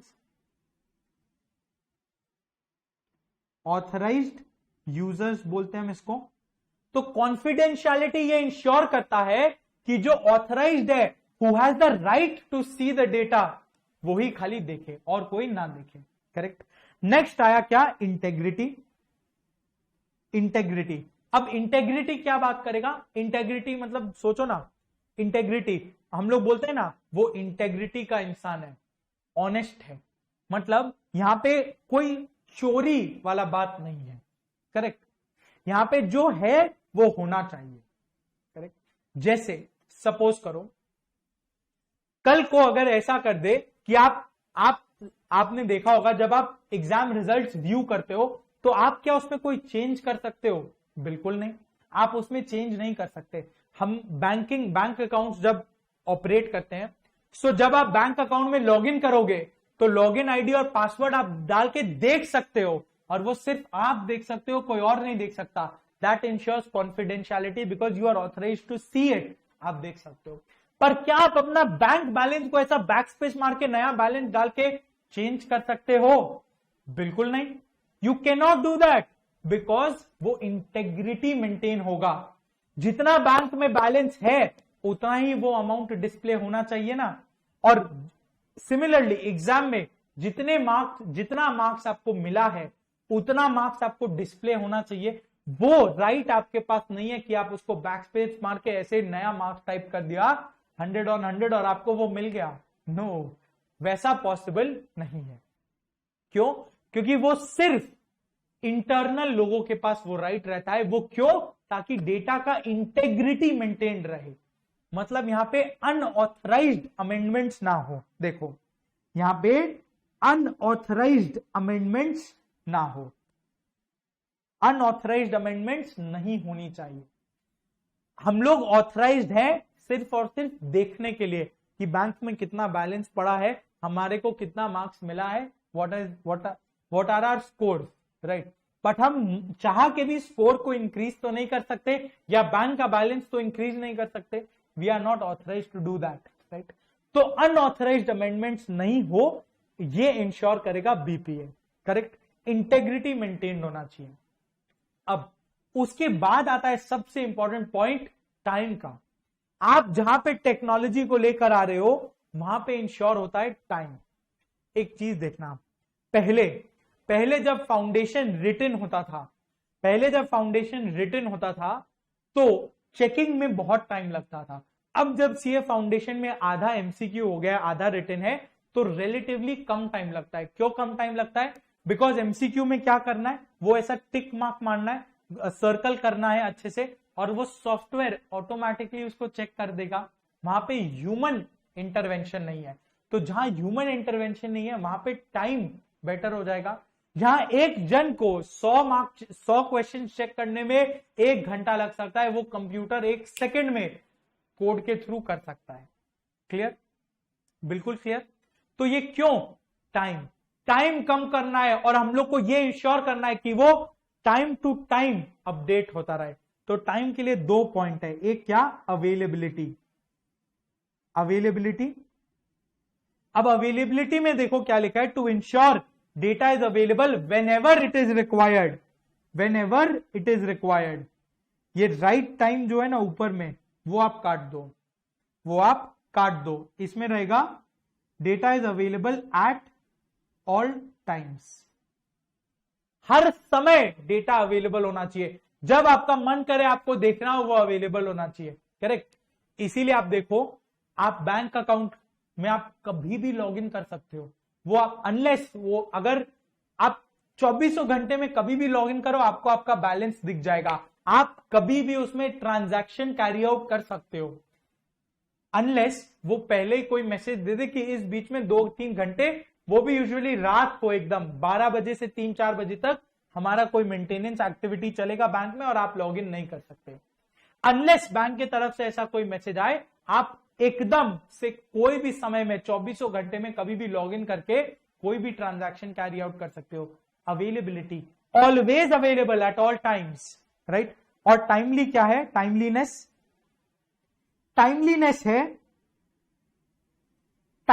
क्या बोला?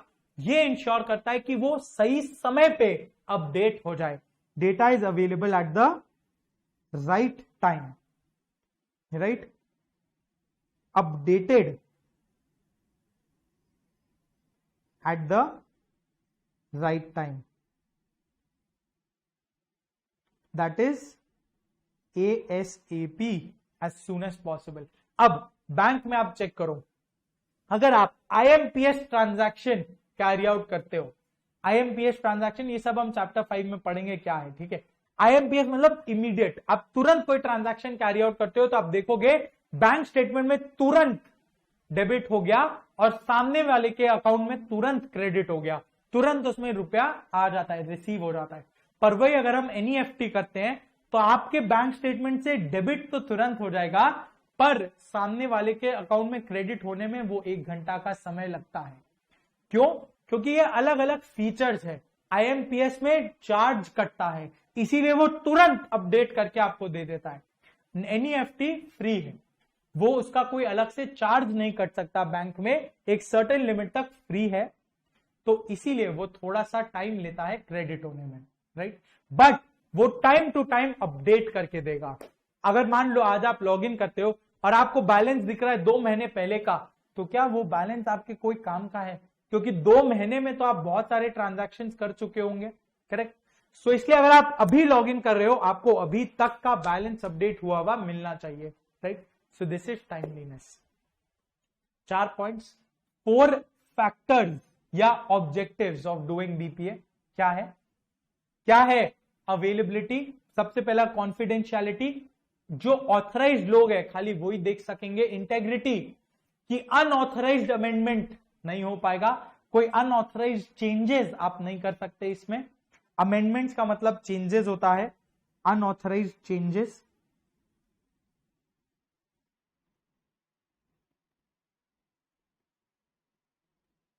करेक्ट, अनऑथराइज्ड चेंजेस आप नहीं कर सकते इसमें। उसके बाद अवेलेबिलिटी, मतलब वो eight all times when ever required available होना चाहिए। आप 24 घंटे लॉग इन करिए, बैंक अकाउंट में कौन मना कर रहा है। और टाइमलीनेस, जो भी ट्रांजैक्शन वगैरह आपने कैरी आउट किया है वो as soon as possible at the right time update होके विजिबल होना चाहिए। करेक्ट।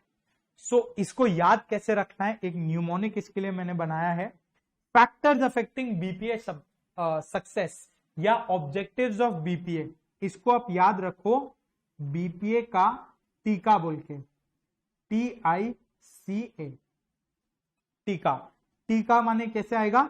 टी माने टाइमलीनेस, आई माने इंटेग्रिटी, सी माने कॉन्फिडेंशियलिटी, ए माने अवेलेबिलिटी।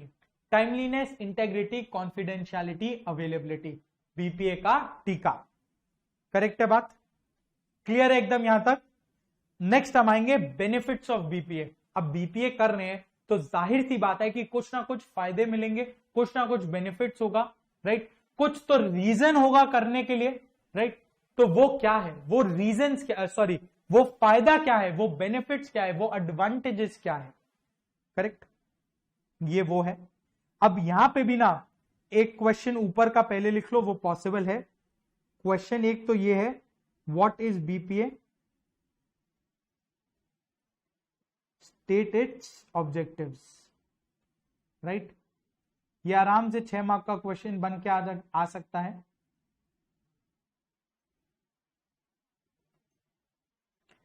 फिर नेक्स्ट क्वेश्चन, इधर एक क्वेश्चन बन के आराम से आ सकता है, what are the benefits of BPA. Direct एकदम हेडिंग का एक क्वेश्चन बन के आ जाएगा, बेनिफिट्स ऑफ बीपीए एक्सप्लेन करिए, ये क्वेश्चन बन सकता है। सो ध्यान से देखो, बीपीए में आपको ये याद रखना है बस इतना सा चीज, कि हम लोग इसमें करते क्या है। हम लोग इसमें क्या करते हैं, हम लोग इसमें इंश्योर करते हैं क्या, सबसे पहला कि एरर कम हो, ह्यूमन एरर कम हो।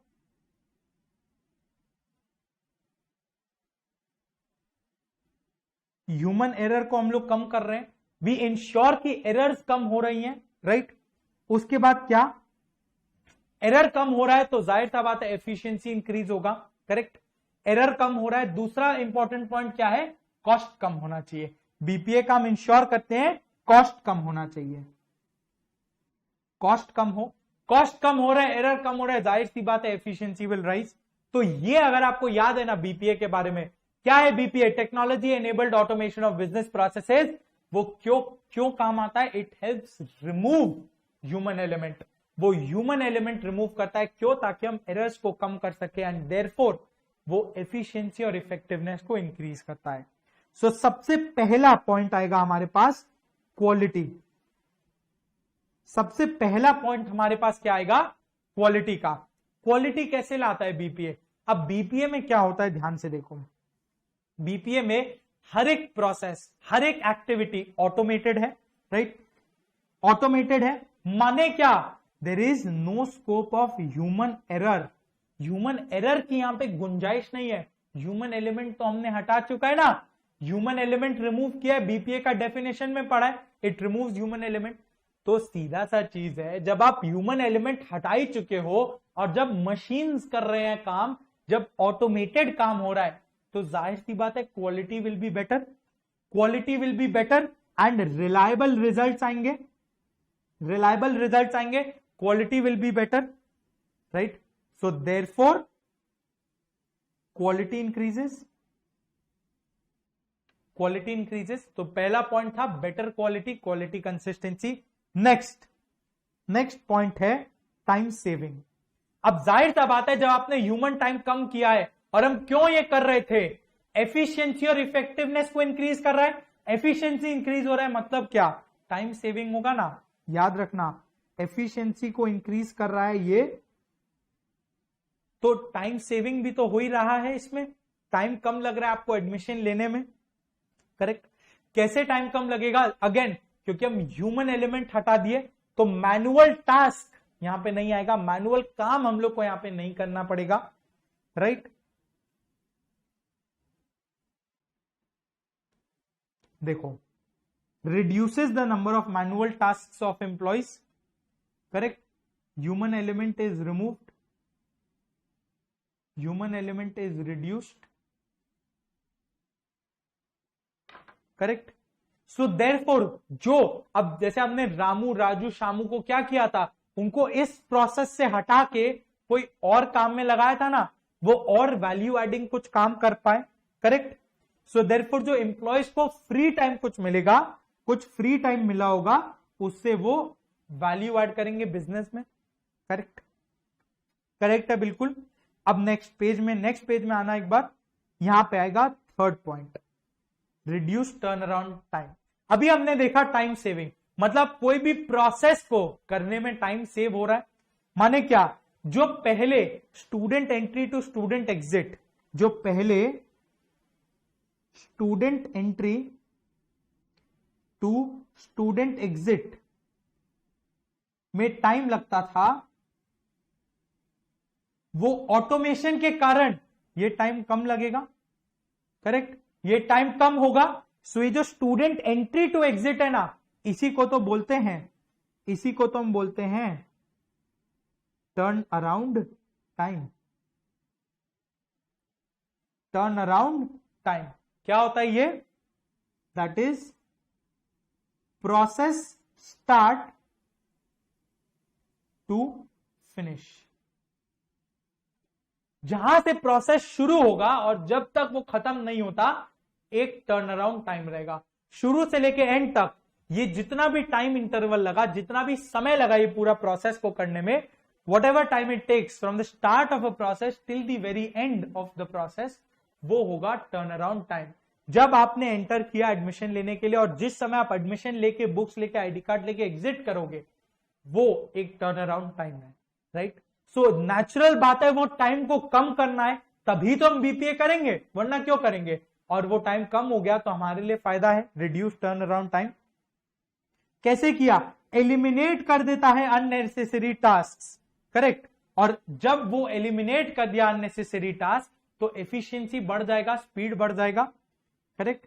तो उसके एलिमिनेट करने से हमारा क्या होता है, ऑपरेशनल परफॉर्मेंस बढ़ जाता है and therefore turn around time कम हो जाता है। ऑपरेशनल परफॉर्मेंस बढ़ा, टर्न अराउंड टाइम कम हुआ। अब नेक्स्ट पॉइंट आएगा रिड्यूस्ड कॉस्ट। अब बीपीएम करेंगे ही ताकि हम कॉस्ट सेव कर पाए।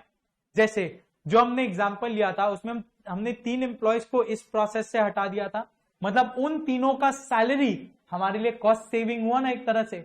वो 3 लोग को जो हम सैलरी देते थे वो अब हमको एडमिशन लेने के लिए उनको सैलरी नहीं देना है, हम कोई और चीज में उनको लगाएंगे तो सैलरी देंगे।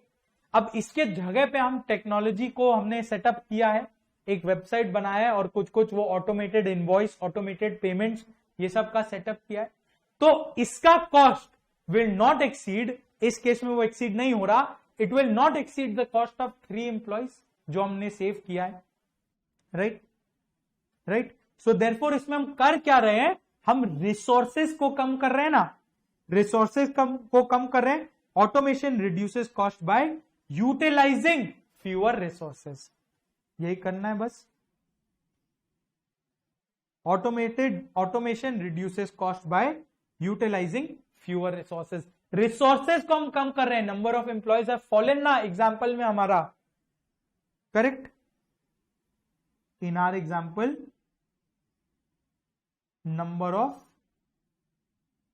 एम्प्लॉयज कम हुआ, तो देयरफॉर उसमें क्या हो रहा है, ऑटोमेशन का फायदा आ रहा है, उसमें क्या हो रहा है, रिड्यूस्ड कॉस्ट का फायदा आ रहा है।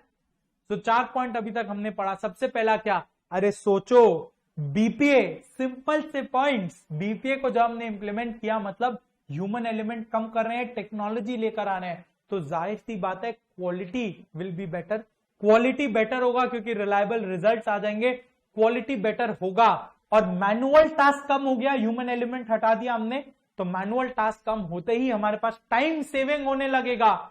टाइम सेविंग होगा तो साथ साथ ही रिड्यूस्ड टर्न अराउंड टाइम भी तो है, टर्न अराउंड टाइम कम लगेगा बिकॉज प्रोसेस को कंप्लीट करने में टाइम कम लग रहा है, राइट।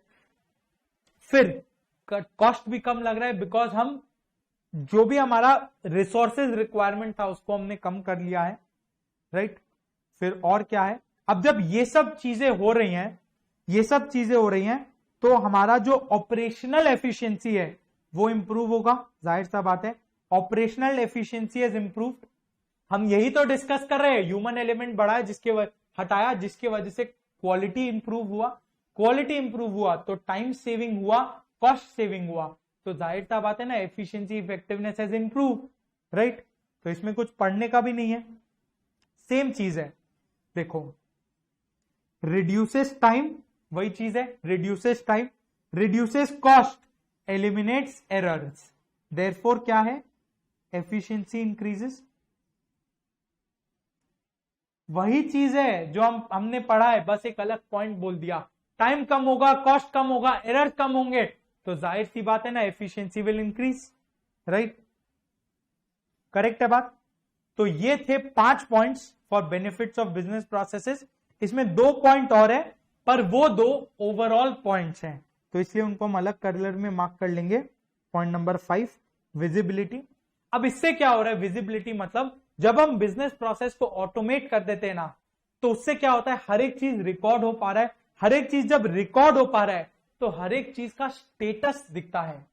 जैसे सपोज करो आप जब एडमिशन लेते हो, फॉर्म भरा, एडमिशन लिया, तो सबमिट पे आएगा, सबमिट जब आ जाएगा तो उसमें लिखाएगा ना, admission form duly filled, please proceed to payment. Payment जब आप करोगे तो आएगा please wait processing payment. Payment जब हो जाएगा थैंक यू, इनवॉइस आपको मेल पे चला जाएगा, और साथ में कोरियर का ट्रैकिंग नंबर आपको चला जाएगा, और उस ट्रैकिंग नंबर से आप रियल टाइम में ट्रैक कर पा रहे हो कि हमारा बुक किस लोकेशन पे है। वो क्यों ट्रैक कर पा रहे हो, of course for because of automation.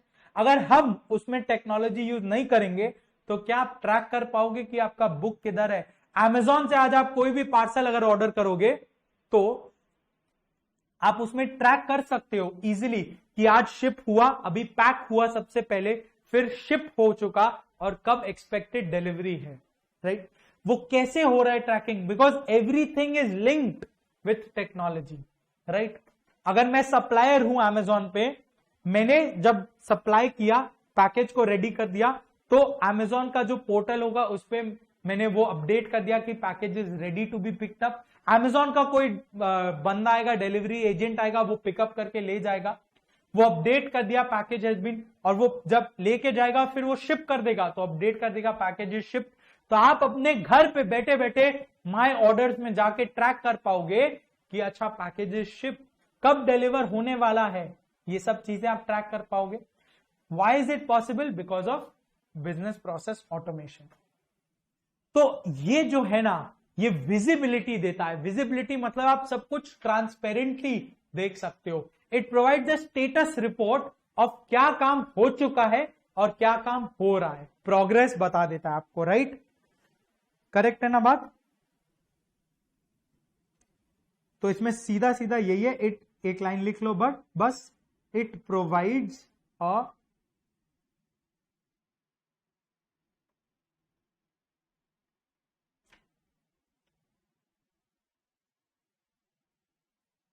status report on processes which are completed or in progress।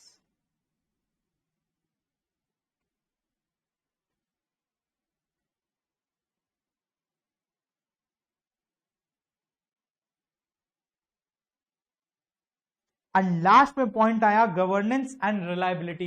Governance and reliability में क्या होगा, सीधा सीधा चीज, अगेन यही सेम चीज, जब हम एरर्स को कम कर दिया, हमने टाइम को सेव किया, एरर कम किया, सबसे इंपॉर्टेंट पॉइंट, टाइम सेव हुआ, उससे क्या होगा कि आपको रिलायबल रिजल्ट्स मिल रहे हैं ना, तो ये क्वालिटी से ही तो आ रहा है, ये कुछ नहीं है, क्वालिटी वाले पॉइंट से ही तो ये पॉइंट आ जा रहा है ना।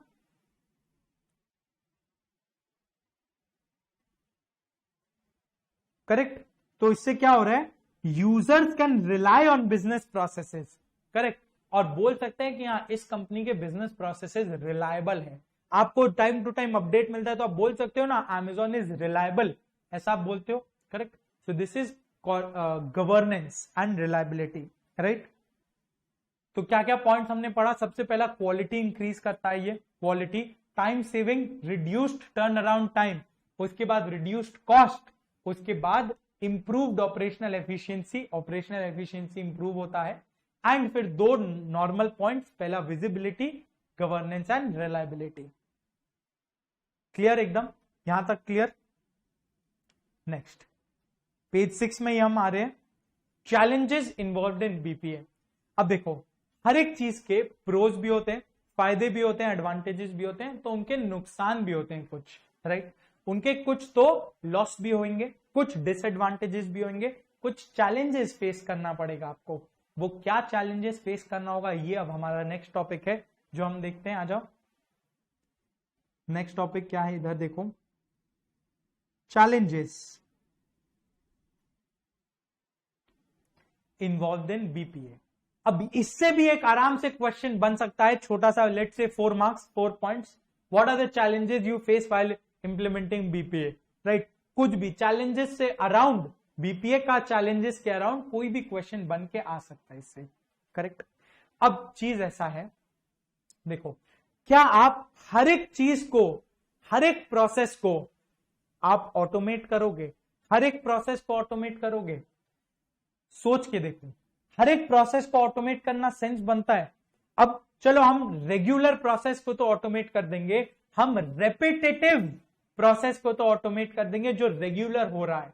जैसे एडमिशन आप जो लेने आए उसको हमने ऑटोमेट कर दिया, पर वही चीज अगर कोई इश्यू आया, यहां पर कोई भी इश्यू आया, जैसे हमने कोरियर कर दिया, हम बुक्स हमने कोरियर किया, वो आपको मिला नहीं, वो आपको मिला नहीं, तो क्या हम इस चीज को ऑटोमेट कर पाएंगे? नहीं। ये एक पिक्यूलियर सा केस है, ये टिपिकल केस है जो हर समय नहीं होता, जिसका फ्रीक्वेंसी बहुत कम होता है, तो उसमें हमको मैनुअली इंटरवीन करना पड़ेगा, इंटरफेयर करना पड़ेगा, बात करके देखना पड़ेगा कोरियर एजेंसी से कि कहां पे कोरियर अटका पड़ा है, आपसे बात करके कोऑर्डिनेट करना पड़ेगा। सो this is a one of scenario जिसको आप ऑटोमेट नहीं कर सकते। करेक्ट। और इसको अगर आपने ऑटोमेट किया भी तो इसका खर्चा इतना ज्यादा लग जाएगा ना ऑटोमेट करने का कि ये आपके लिए कोई फायदा नहीं करेगा। तो ऑटोमेट किसको करना सेंस बनेगा? जो रेपिटेटिव प्रोसेसेस है। इसलिए एक बार पेज नंबर 5 वापस से पीछे में आओ और देखो यहां पे लास्ट पॉइंट यही लिखा हुआ है, रेपिटेटिव या standardised processes are automated. Repetitive standardised processes जो है हम सिर्फ और सिर्फ उन्हीं को ऑटोमेट करेंगे। क्यों? क्योंकि जो नॉन रेपिटेटिव पिक्यूलियर सा केस जो हमने अभी एग्जांपल में लिया, अगर हम इनको ऑटोमेट करेंगे तो क्या इसका कोई फायदा मिलेगा? फायदा तो पता नहीं, नुकसान जरूर होगा, उसको ऑटोमेट करने का खर्चा अलग लग जाएगा। हो सकता है आपको ऐसा केस महीने में एक बार देखने को मिले, इस एक बार वाले केस को ऑटोमेट क्यों करोगे आप? राइट। अब आप रेगुलरली अमेजॉन से ऑर्डर करते जा रहे हो, आपको आया, तो वो एक वेल डिफाइंड प्रोसेस है। लेट से कल को आपने कोई मोबाइल फोन ऑर्डर किया, और वो फोन के डब्बे में एक छोटा सा बुक दे दिया, वो तो आपको धोखा होगा, आपको गुस्सा आएगा, आप कस्टमर केयर से बात करोगे। अब क्या अमेजॉन इस चीज के लिए कोई प्रोसेस ऑटोमेट कर सकता है? नहीं। उसके लिए आपको कस्टमर केयर से बात करना ही पड़ेगा, और कस्टमर केयर भी आपसे बात करेगा, वो लोग आपको कॉल बैक करेंगे। आप एक कंप्लेन रेज करते हो एंड वहां से कॉल बैक आता है कि ऐसा ऐसा इश्यू हुआ है, एंड वहां पे वो लोग रिजॉल्व करते हैं। क्यों?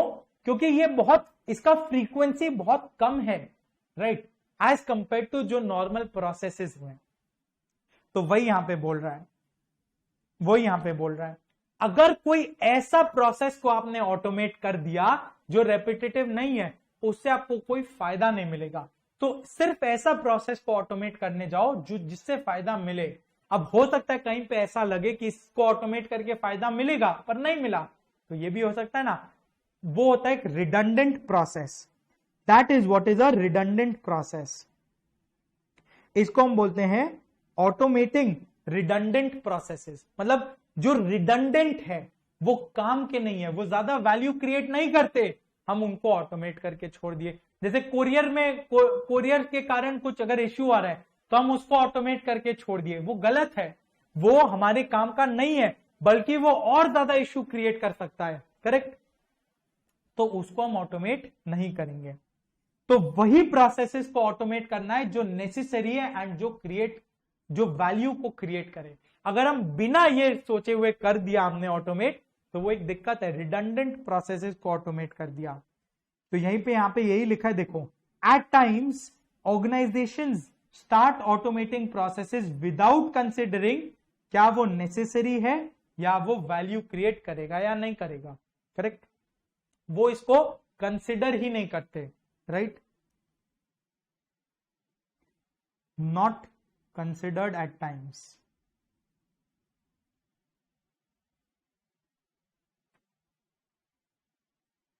Next, defining complex processes, correct. अब जो प्रोसेस को ऑटोमेट करना है, क्या वो बहुत सिंपल सा प्रोसेस होगा? हर बार नहीं, कुछ प्रोसेसेस हो सकते हैं बहुत कॉम्प्लेक्स से होंगे जिनको हमको ऑटोमेट करना है।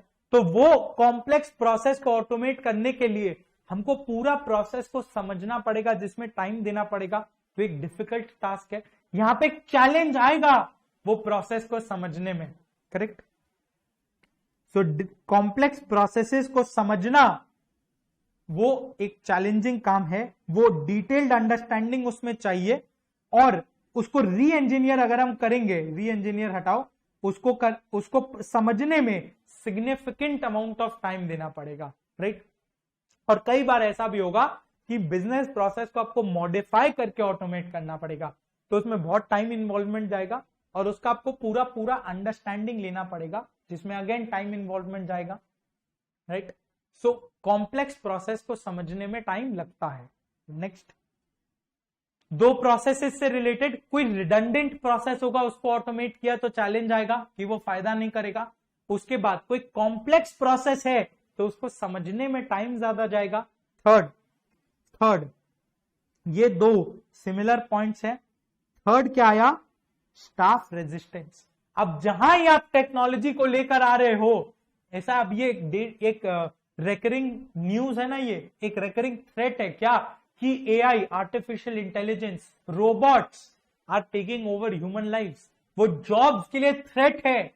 ये एक इंपॉर्टेंट न्यूज आइटम है आज के दिन में, और ये गोइंग फॉरवर्ड और भी बड़ा कंसर्न बनने वाला है। वो क्यों है? क्योंकि जहां ही हमने, सपोज करो एडमिशन वाला प्रोसेस, जैसे ही हमने एक आदमी को हटाया तो उसके मन में डर आएगा ना कि यार ये तो हमारा जॉब ही छीन लेगा, अब हम लोग रोटी पानी कैसे खाएंगे, करेक्ट। यहां पे यही डर आएगा, करेक्ट। क्या डर आएगा? यहां पे डर आएगा थ्रेट टू देयर जॉब्स का, करेक्ट। जैसे ही ये डर आया थ्रेट टू द जॉब्स का, वो क्या होंगे? वो रेजिस्टेंट होंगे, वो रेजिस्टेंट होंगे ये ऑटोमेटेड प्रोसेसेस को एक्सेप्ट करने में, राइट। उनको उनके जॉब का डर होगा, उनको ये डर होगा कि हम उनका डिसीजन मेकिंग कम कर देंगे, राइट। उनको डर होगा कि हम उनसे उनका डिसीजन मेकिंग पावर छीन लेंगे, तो इसलिए उनको जॉब लॉस का डर रहेगा, जॉब लॉस का थ्रेट रहेगा, इसलिए उनके एंड से रेजिस्टेंस आएगा। वो मानेंगे नहीं जल्दी से। अगर हम एक बायोमेट्रिक सेटअप करेंगे वो नहीं मानेंगे, वो बोलेंगे जैसा चल रहा है चलने देते हैं। अगर हम वेबसाइट लॉन्च करेंगे और उनको बोलेंगे उसके थ्रू एडमिशन लो, वो नहीं मानेंगे शुरू में, क्योंकि उनको डर लगेगा कल को जाके उनका जॉब हमने छीन लिया तो क्या, राइट। नेक्स्ट, कुछ केसेस में हो सकता है इंप्लीमेंटेशन कॉस्ट, यानी वो टेक्नोलॉजी को इंकॉर्पोरेट करने का खर्चा वो अगर ज्यादा हुआ तो क्या है, राइट। सो यहां पे क्या आ रहा है? यहां पे आ रहा है एक्विजिशन या डेवलपमेंट कॉस्ट, राइट। जो ऑटोमेटेड प्रोसेस है वो एक्सपेंसिव प्रोसेस हो सकता है। कैसे? उससे रिलेटेड जो भी मशीन या डिवाइसेस वगैरह हम लोग को चाहिए, that can be very expensive. जो इंप्लीमेंटेशन या एक्विजिशन कॉस्ट ऑफ मशीन्स है वो एक्सपेंसिव हो सकता है काफी, करेक्ट है बात, वो एक्सपेंसिव हो सकता है। और चलो ले तो हमने लिया, पर इसको स्पेशल स्किल्स चाहिए। जिसे सपोज करो आप जो अभी सॉफ्टवेयर में आप जो क्लास देख रहे हो, इसको सपोर्ट देने के लिए, इसको बनाने के लिए, इसको मेंटेन करने के लिए स्पेशली ट्रेन्ड लोग हैं जो इसको देख रहे हैं। ये आप और मैं, हम इसको नहीं कर सकते, या कोई नॉर्मल आदमी जो एडमिशन ले रहा हो वो इसको नहीं कर सकता। तो इसके लिए क्या चाहिए? स्पेशल स्किल्स चाहिए, स्पेशल स्किल्स की जरूरत है। उसके लिए हम लोग को अलग सेट ऑफ लोग को हायर करना पड़ेगा विथ दो स्किल्स, जो एक्सपेंसिव हो सकता है। यहां पे दो खर्चे हो सकते हैं इंप्लीमेंटेशन कॉस्ट में। क्या क्या? एक तो इक्विपमेंट कॉस्ट हो सकता है, राइट, प्लस स्किल्ड स्टाफ का कॉस्ट हो सकता है, स्किल्ड स्टाफ कॉस्ट। करेक्ट है बात? स्किल्ड स्टाफ कॉस्ट भी एक कॉस्ट होगा। सो 4 चैलेंजेस है हमारे सामने जब हम बिजनेस प्रोसेसेस को ऑटोमेट करने जाएंगे। क्या है 4 चैलेंजेस? फटाफट से ध्यान से देखो और समझो। क्या? पहला, रिडंडेंट प्रोसेस को अगर हम ऑटोमेट करने गए तो वो फायदा नहीं करेगा, वो वैल्यू क्रिएट नहीं कर रहा, राइट। तो रिडंडेंट प्रोसेस को हम लोग ऑटोमेट नहीं करेंगे। नेक्स्ट, अगर हमको एक कॉम्प्लेक्स प्रोसेस है तो हमको उसको समझने में टाइम देना पड़ेगा, उसको समझना पड़ेगा ऑटोमेट करने से पहले, उसमें टाइम लगेगा। उसके बाद और 2 पॉइंट्स आएंगे, स्टाफ रेजिस्टेंस, उनको जॉब लॉस का रिस्क रहेगा, तो वो they will not be willing to accept कि आप कर क्या रहे हैं हमारे साथ। और उसके बाद आएगा इंप्लीमेंटेशन कॉस्ट, इसमें कुछ तो मशीन वगैरह भी खरीदना पड़ेगा, इक्विपमेंट जिसका कॉस्ट रहेगा, और कुछ तो लोग को भी रखना पड़ेगा, ट्रेंड पीपल, उसका भी कॉस्ट रहेगा। 4 पॉइंट करेक्ट है, एकदम क्लियर है बात। चलो बहुत बढ़िया। तो आज हम एक काम करेंगे, यहीं तक रोकेंगे, पर क्लास को बंद मत कर देना, 5 मिनट्स और बचा है। करना क्या है हमको? फटाफट से, ये इंपॉर्टेंट चीज है, हाँ ये इंपॉर्टेंट चीज है, फटाफट से हम लोग शुरू से लेके एंड तक रिवाइज करेंगे। शुरू से लेके जितना भी हमने कवर किया उसको रिवाइज करेंगे। फटाफट से आ जाओ। सबसे पहले हमने क्या डिस्कस किया था? Business process. What is a business process? A sequence of steps और a set of activities which is carried out, क्यों? To achieve an organisational goal. कैसे बनाए? Vision mission of top management के हिसाब से बनाए। करेक्ट है बात? बिल्कुल। कैटेगरीज ऑफ बिजनेस प्रोसेस हमने इसके बाद डिस्कस किया था। क्या था कैटेगरी? 3 कैटेगरीज होते हैं। सबसे पहला ऑपरेशनल या प्राइमरी प्रोसेसेस, वो क्या है? वो कोर बिजनेस के लिए है। Core business, production, sales, marketing, purchase, ये सब कोर बिजनेस जो वैल्यू ऐड करे कस्टमर को। कस्टमर को तो वही सारे बिजनेसेस वैल्यू ऐड करेंगे जो परचेज सेल्स से रिलेटेड होंगे, राइट। तो वो वैल्यू ऐड करेंगे और वो एसेंशियल बिजनेस फंक्शंस है, the most important business functions of an enterprise. Correct, operational या प्राइमरी प्रोसेस। नेक्स्ट आया सपोर्टिंग या सेकेंडरी प्रोसेस। वो क्या होता है? क्या वो जरूरी नहीं है? बिल्कुल जरूरी है। क्या काम है उनका? वो सपोर्ट करते हैं या वो बैक करते हैं ऑपरेशनल प्रोसेसेस को। जो हमारा प्राइमरी प्रोसेसेस है उनको सपोर्ट करते हैं। करेक्ट। फिर तीसरा आया मैनेजमेंट प्रोसेस। मैनेजमेंट सोचो ना, मैनेजमेंट का काम क्या है? मॉनिटर करना, कंट्रोल करना। तो ये ओवरऑल प्रोसेसेस है जो मॉनिटर करेगा, कंट्रोल करेगा बाकी सारे बिजनेस प्रोसेसेस को, एक्टिविटीज को। क्लियर है बात? एग्जाम्पल ऑपरेशनल का तो हमने देखा, purchase, sales, marketing, production. Support का क्या है? अकाउंटिंग, फाइनेंस, आईटी और एचआर। और मैनेजमेंट का क्या है? मैनेजमेंट का और कोई दूसरा नाम नहीं है। मैनेजमेंट का क्या है? Budgeting, internal communication, strategic planning वगैरह वगैरह। डिफरेंस क्या है? ऑपरेशनल प्रोसेस वैल्यू ऐड करता है कस्टमर्स को, सपोर्टिंग और मैनेजमेंट प्रोसेस ऐसा काम नहीं कर सकते। तो सपोर्टिंग और मैनेजमेंट क्या यूजलेस है? बिल्कुल नहीं। वो उनका काम क्या है? वो एफिशिएंसी इंक्रीज करते हैं एंटरप्राइज का। क्लियर है? इसके बाद हमने देखा था बिजनेस प्रोसेस मैनेजमेंट। सीधा सा वर्ड, मैनेजमेंट मतलब क्या? किसी भी चीज को इंप्रूव करना, बेटर तरीके लेकर आना। तो यहां पे भी यही है। बिजनेस प्रोसेस मैनेजमेंट में हमने क्या देखा था? हम बिजनेस प्रोसेस को इंप्रूव करते हैं। इंप्रूव कैसे करते हैं? Bye achieving 3 E's, efficiency, economy, effectiveness. Clear है बात? क्लियर है? बिल्कुल। फिर नेक्स्ट हम आए थे बिजनेस प्रोसेस ऑटोमेशन में। यहां पे क्या था? This is a tech enabled automation, technology enabled automation of business processes. Technology को हम यूज करते हैं, क्या करते हैं उसमें? It removes human element. क्यों? ताकि एरर कम हो, और उससे क्या होता है? एफिशिएंसी और इफेक्टिवनेस इंक्रीज होता है। याद रखना, सिर्फ और सिर्फ रेपिटेटिव और स्टैंडर्डाइज्ड प्रोसेसेस को हम लोग ऑटोमेट करने का सेंस बनता है, राइट। रिडंडेंट वाले को नहीं करेंगे, ज्यादा नॉन रेपिटेटिव को नहीं करेंगे, अमेजॉन वाला एग्जांपल। और आप कोई भी अलग अलग बिजनेस फंक्शन में कोई भी प्रोसेस को ऑटोमेट कर सकते हो अलग अलग डिपार्टमेंट्स में से, राइट। 4 ऑब्जेक्टिव्स बीपीए का टीका, टाइमलीनेस, इंटेग्रिटी, कॉन्फिडेंशियलिटी, अवेलेबिलिटी।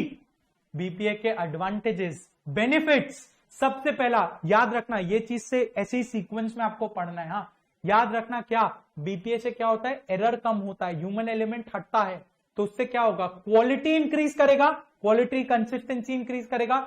दूसरा क्या होगा, टाइम कम होगा, क्योंकि आप ऑटोमेटिक बना रहे हो ना, उसको ऑटोमेट कर रहे हो, जाहिर सा बात है टाइम कम होगा, टाइम सेविंग आएगा, राइट। टाइम सेविंग आएगा तो turn around time, start to end of a process, उसको बोलते हैं टर्न अराउंड टाइम, वो भी कम होगा, करेक्ट। उसके बाद कॉस्ट कम होगा, हमारा कॉस्ट कम होगा क्योंकि हम इंप्लॉइज को छोड़ दिए, उनका कॉस्ट कम होगा।